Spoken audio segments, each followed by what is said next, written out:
What's up mga idol? Nandito tayo ngayon sa Bristol at ang ating pinuntahang branch sa Pangasinan dito sa Tagupan City. Ang dami nilang display na bagong ADX 160 Adventure Scooter version 2. Aba mga idol, loaded at talagang high-tech ang bagong model na to. Mapapansin mo kaagad ang style at design ng kanyang headlight. At talaga namang sobrang pogi, di ba mga idols? All LED lightings yan. Start natin ang engine at pakinggan ang kanyang actual exhaust sound para sa ating muffler.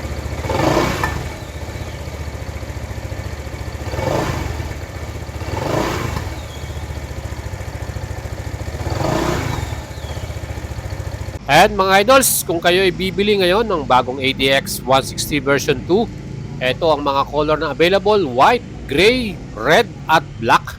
Meron tong SRP 178,000 pesos at ang cash pay naman 158,000 pesos. Para naman sa installment in-house financing, 20% all-in, total cash out natin 60,937 and monthly payment natin 12 months 14k, 24 months 8,400 at 6,000 plus naman ang 3 years to pay. At alam nyo ba, meron silang promo ngayon. Pag binili mo to ng cash payment, 158,000, meron ka ng free helmet na Gile, full face yan, at hindi lang yan, free na rin ang 3.5 na LTO 3 years registration. O diba, magandang offer yan para sa kanila. Tingnan naman natin ang engine type ng ADX 160. Yan po ay meron total displacement 155.6cc at syempre single cylinder at meron ding 4 valves liquid cool at CVT automatic transmission. Kaya talagang komportable at convenient kang mag-ride dito. Perfecto para sa ating pang daily commute, pang service natin, di ba mga idol?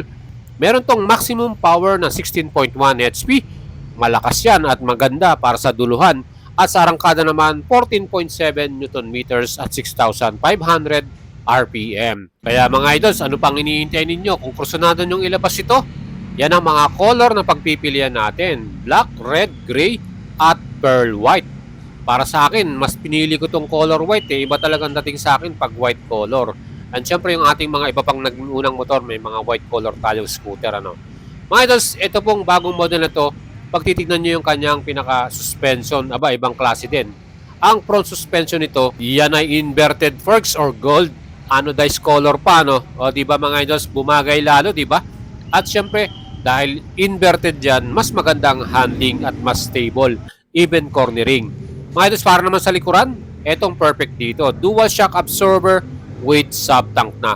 So, meaning, preload adjustable pa yan. Pwede mong patigasin, palambutin. Especially kung may mga passenger ka or OBR.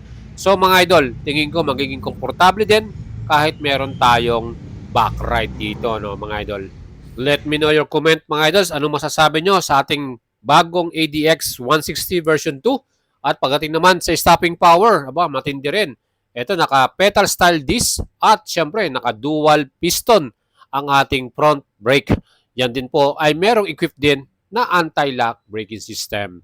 So mga idol, meron tayong ABS equipped para sa ating front brake. At syempre sa likuran naman, single disc brake at yan din po ay naka-single piston at meron ding ABS. So dual channel anti-lock braking system to. So ang kagandahan dito sa ating bagong model na to, ABS niya, dalawa na, harap at likuran. Plus meron din tong TCS or traction control na pwede mo pang switch off.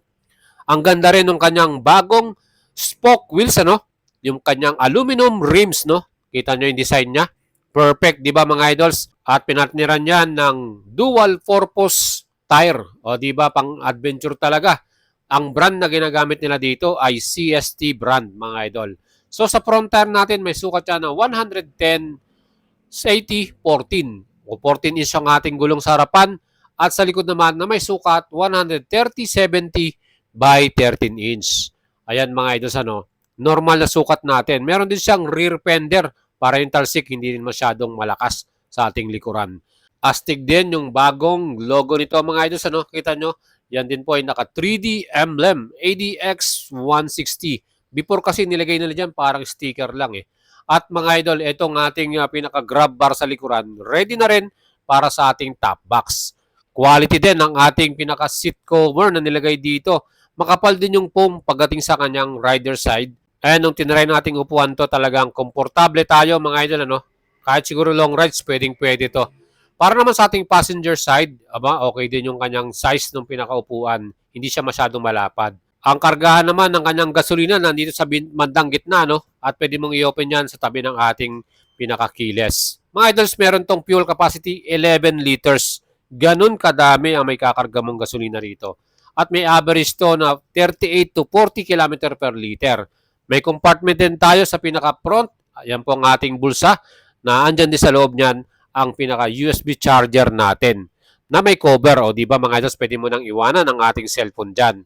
Ito naman yung ating remote para sa ating keyless. Yan mga idol. Malaki din siya at visible din yung mga information gaya ng alarm, answer back, o di ba? At yung unlock and lock.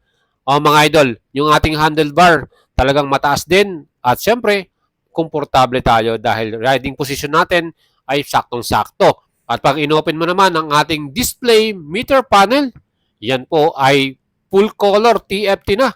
At equip din ito ng screen mirroring. Meaning, pwede kang manood dito ng inyong YouTube or Facebook pag na-partner mo na ang inyong cellphone dito. Plus yan din po ay meron ding napakagandang information. Lahat na kitang-kita mo dyan. Sa atin namang switches and buttons, meron tayong passing switch, hazard light, yung mga signal light natin, at yung ating busina. Ayan, malakas din ang busina nito. Kagandahan dyan, meron din tayong idling, stop and start, pangdagdag para maging maganda ang konsumo natin ng gasolina at pwede mo pang switch off ang TCS mo dyan. At syempre meron ding switch on and off ng ilaw natin kung gusto mong naka-headlight on or hindi. Ayan po ang ating starting ng ating engine. Pakinggan naman natin mga idols ang kanyang pinaka-actual na exhaust sound ng ADX 160 version 2.